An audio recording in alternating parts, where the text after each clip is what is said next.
Welcome to a new episode of Becoming a Post-Growth Planner, Obstacles and Challenges to Changing Roles and Practices. My name is Christian Lamker. I'm assistant professor at the University of Groningen in the Netherlands. And now in January 2026, and moving closer to celebrating almost 10 years of the term and concept of post-growth planning, it's a very special honor for me to welcome one of the long-standing key figures in the debate, especially in Central Europe. And therefore, welcome to Christian Schulz from the University of Luxembourg. Thank you, Christian, for having me. Yeah, you started quite early to search for the spatial dimensions of post-growth economies. For example, in 2020, you had the German edited volume, Post-Growth Geographies, also translated to English a year later. But looking a bit back, what has brought you personally into these debates, and why do you see the need to also foster them in your own disciplines? Yeah, what brought me to these debates actually is that I started working on sustainability in the economic context, looking at manufacturing firms primarily in the 1990s from a rather green economy, ecological modernization perspective. And at that time, I must admit, I've been very hopeful that things will change fundamentally with all the incentives provided, new regulation in place, environmental reporting being established and the like. And it took me maybe a decade or so, maybe a bit longer, to realize that those changes were by far not fundamental, but at best incremental, if not rolling back in some sectors, which always brought me back to the question of finite resources, of the growth paradigm at large. We're going to discuss in more detail in a minute. And I then shifted more and more towards more critical approaches towards the notion of the green economy. And by that, I was probably among the first geographers problematizing the post-growth debate in our discipline. Yeah, and with all the background in economic geography, sustainable finance, and so on, what is the trigger you want to achieve with your work? Regarding my discipline, economic geography and beyond, I realized to what extent our textbooks, our concepts, even our methodologies are implicitly at least bound to a belief in continuous growth. So the underlying paradigm, the vocabulary we use and the like is rather unreflectedly deployed. And the growth paradigm, so to say, is taken for granted by many. And this probably was my starting point to argue towards more critical reflection in our discipline as to what kind of spatial development, for example, we argue for. Yeah, we are now looking a bit back. We will also later in this talk look a bit more towards the future. But we have been in contact around post-growth economies, post-growth planning already for many years now, among others also at the Dortmund Conference 2020, just before the COVID-19 lockdown, where you summarized that post-growth planning for me means not only questioning the notion of growth as such, but also challenging our established concepts, methods, indicators, and not least terminology. That's already almost 6 years ago. Looking back at these 6 years, how far have we gone further with this challenge? How does it help now to have this post-growth debate? Where does it get more recognized in economic geography, spatial planning? Thank you. My observation is a bit ambivalent. On the one side, I see that the term has been quite established in broader debates and is even adopted by people who not necessarily adhere to the post-growth approach or its underpinning conceptualization. So it's out there, if you like, in the scholarly debate and beyond. And at the same time, I see little progress as to an actual understanding of what's behind this term. This is probably best reflected by the way how colleagues, but also policymakers and journalists intentionally or unintentionally misunderstand the term post-growth or degrowth, which is often used interchangeably. So blaming the term for being anti-growth and anti-economic development and progress is a misinterpretation which does a lot of harm to more honest debate. Yeah, you've done a lot of work, which I find quite inspiring, to also provide alternatives, and show future pathways, especially within also the German ARL, Academy for Territorial Development in the Leibniz Association. And you more recently headed the working group Alternatives to Prosperity and Regional Development since 2021, I think. And the group also finished with a book publication. What is the key message from this that you want to put forward? Which alternatives did you recognize, or do you see most crucial? I think there's two things we wanted to show in the book, and we hopefully managed to show. The one is that material wealth is something different from individual well-being, and that there's many other notions of well-being that are less bound to material consumption, ever-growing material consumption. The second is that by looking into local and regional case studies, pioneering initiatives, we wanted to show how this other understanding of well-being can be established, implemented, and also widely accepted by these. And there we looked into cases in mainly Austria and Germany, where we found quite remarkable initiatives ranging from local time banks over renewable energy initiatives to all sorts of non-market trade and exchange, primarily contributing to solidarity within the community, local or regional level, which we found very promising. Yeah, in this podcast, we've been trying to search for obstacles and challenges to changing roles and practices also more widely beyond single great examples, good examples at a local neighborhood scale or in specific places. I can imagine that discussions in the working group also unveiled quite some tensions, frictions, what to do with these examples, how to scale up, how they can provide inspiration for new models beyond single cases. How would you summarize these tensions, or what is maybe most promising way to move forward from there? I wouldn't say tensions or frictions, but you're right. We had debates, and primarily around terminology, and not in the sense of an academic debate, what's the best term to coin a certain phenomenon. More the recognition that, as indicated earlier, the terms post-growth and degrowth may lead to misunderstandings, and that many of the initiatives we looked at, they practice post-growth oriented approaches without naming it that way. It was quite remarkable. So to find a wording that's maybe more accessible, sounds less dogmatic or conceptual, which can bring together people from very different areas around a tangible idea for change. I think that's the most obvious outcome, and has led to discussions within our team to think more critically about the term post-growth and maybe combine it with other attributes. The second is a debate which is out there for quite some time as to how to scale up those pioneering initiatives, which admittedly tend to be romanticized in some contexts and maybe overrated their transformative potential. And here we clearly saw that scaling up is not about growing necessarily or scaling up from the local level to superior levels, the local initiative becoming a national movement or the like. It's more about a horizontal scaling up in the sense of replicating.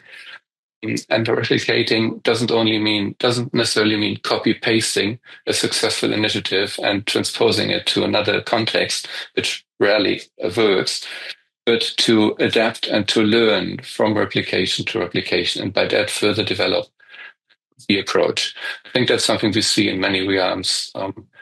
That's quite interesting and promising at the time. Yes, we are already dealing with these discussions for quite a couple of years. Do you see at least starting points for these horizontal developments for replicating, for adapting happening to a bit more wider degree, or more connections between these initiatives happening? Yeah, the connections are there, as many of these initiatives, they organize themselves in networks, loose networks, or umbrella organizations.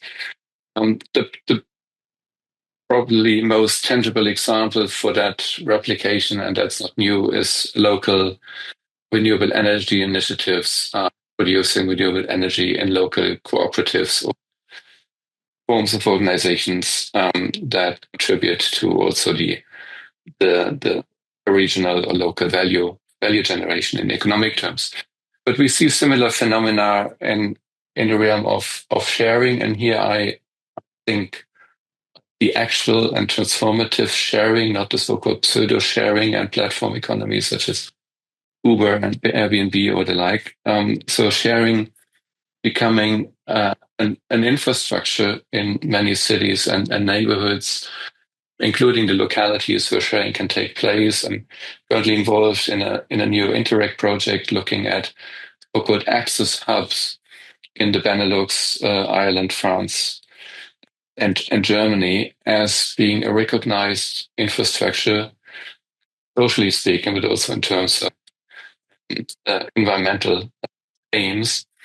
And it's quite impressive to see how those, we call it libraries of things, go beyond the usual suspects and include more and more realms. Nice example. Yeah, we often talk about specific examples. We also had the term local now a couple of times, or neighborhood. On the other side, the term region runs throughout a lot of your work. Why is thinking in regional perspective still or even more crucial for you? And how can a regional development perspective then also advance post-growth thinking as such? Yeah. So just to avoid misunderstandings, and using the term region, I don't want to limit it to the regional level, and it's not a romanticized idea of regionalism as being the solution. It's more, it's maybe for two reasons. The one is that many of those initiatives we talked about, they started in a rather local niche and probably got some regional scope. So that's the primary scale we look at, empirically speaking. At the same time, if you think about value chains, if you think about how production organization might change in view of a post-growth orientation, like the building sector, for example, if you think of regional sourcing of building materials, most of the spatial implications of those changes, they will occur within a regional context. And by that are fascinating topics for geographers to study. How do you see that, especially in the context of Luxembourg, with a lot of very close cross-border connections into different neighboring countries? How do you apply our regional thinking in that context in particular? Yeah, of course, we automatically think beyond the borders and doing regional case studies in Luxembourg inevitably. Many of those initiatives are connected or at least communicating across the border. But more importantly, Luxembourg is an economy which is very much marked by people moving to the country or commuting to the country on a daily basis. But that automatically, we get a lot of input from outside and also expats coming from, let's say, Spain or the UK, settling in Luxembourg, starting initiatives they knew from their home countries or their home cities. And by that, having some impetus on what's going on. So it's a fascinating context for these activities. And put it simply, there's more to study in Luxembourg than the financial sector. Yeah, I find it quite fascinating if different countries, national systems, cultures, traditions, and even languages come together and are able to develop something different in there and also materialize that. Absolutely. But for another part, I want to move a bit more towards the role of spatial planning as such, and maybe the potential key role of spatial planning in a post-growth transformation. If I look back again at the conference roundtable that we had 6 years ago, we talked about tensions between common good-oriented activities and the task of spatial planning. I quote, to conceive and provide suitable infrastructures, buildings, and other framework conditions for new lifestyles and new ways of production and consumption. So quite a wide task for spatial planning, also quite ambitious. How far would you say can, or maybe should, spatial planning seek for alternative ideas and also pre-think, engage with radically new future models? If you like spatial planning, or spatial planning approaches to me are also an expression of more general ideas or paradigms or light builder as to regional economic and societal development. And if a transformation is sought for, I think that spatial planning will play a crucial role in helping to implement such transformations. And I may give three examples, and this is by no means meant to be a comprehensive or exhaustive list of activities. So maybe most tangibly, the way how buildings are conceived and how neighborhoods are planned and the uses in a neighborhood are planned very much preconditions the activities that can happen. And if you think of a closer relationship between work, so wage paid work, unpaid care work, and other activities in families' daily lives, an integration of infrastructures such as childcare with co-working spaces, a combination of those maybe in the same building, preconditions, material preconditions planning can cater for. At a maybe more regional urban level, I think the way how, let's say, zoning of activity zones takes place and what kind of flexibility in a more long-term perspective, what kind of flexibility is enabled by the way how such zones are conceived, what kind of buildings are erected, what kind of, to what extent those buildings can be reused for other activities if a certain activity runs out. All these reflections, I think, should be reconsidered when applying traditional tools such as zoning. And the third, and related to this, there's a fascinating debate in architecture and beyond about prioritizing the reuse, the renovation and reuse of buildings over the new construction. This is an initiative called House Europe, you're probably aware of, and others very much arguing for stopping to demolish buildings and to reconsider to what extent existing buildings can be refurbished, reused in the interest of lower resource throughput. Yeah, to deal with these questions, I think you have quite a valuable and maybe one of the best backgrounds with knowledge in sustainable finance, economic geography, to also think more about the key question that I think runs through many debates: how much is actually possible by changing practices, by changing how we deal with buildings, for example, in the existing ways, the tools that we have available, and where is basically systemic change required first to then at least be able to do something different. How do you see this tension with your background? Do you see some courage to move on in one or the other way, or how do they influence each other? I think what's missing at the moment, and that comes back to the sometimes deliberate misunderstanding of the notion of post-growth, is that we, at least in the countries I know, we lack an honest debate about the growth paradigm and alternatives to that. And we have a very critical debate in the post-growth camp, if you like, about the growth paradigm, and we have kind of an allergic rejection of post-growth thinking in other areas, orthodox economists, conservative policymakers, and the like. And we have little dialogue between those two camps, even though either side would acknowledge that there's some middle ground to explore, maybe a necessity to agree upon. What gives me a little hope is that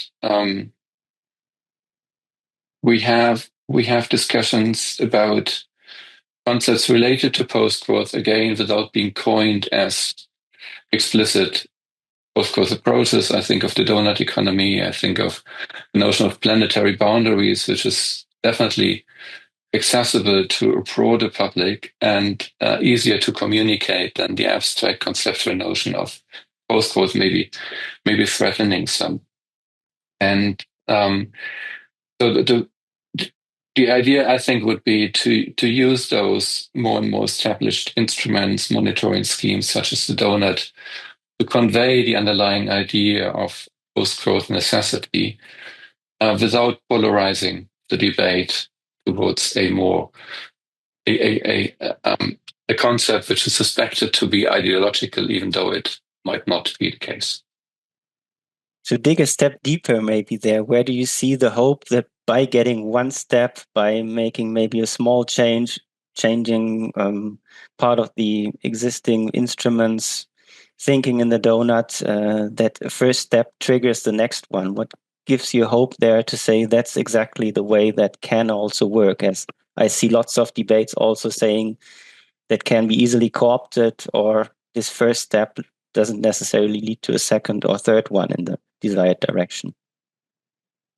What I think and what I would hope for is that those concepts also help to show that this kind of post-growth oriented transition always comes with a strong social dimension.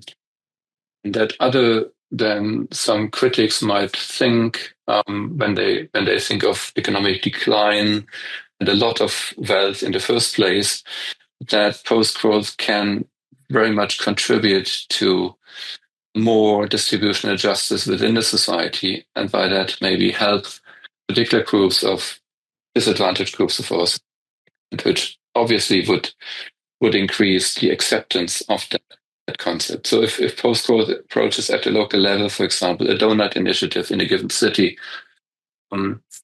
succeeds in allying a lot of different groups within the society, believing that this transition does good to a community, not to a single sector or the economy alone or the environment alone, I think there's a huge potential. So overall, it's a democratic idea and challenge, and a need for statutory approaches, which are, as you know, far more difficult to implement.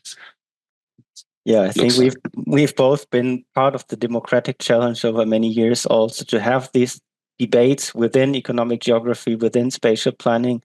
On the other side, also pondering on the conditions that are needed, that are necessary to also foster these discussions at first, but then also to apply some of the thoughts in reality.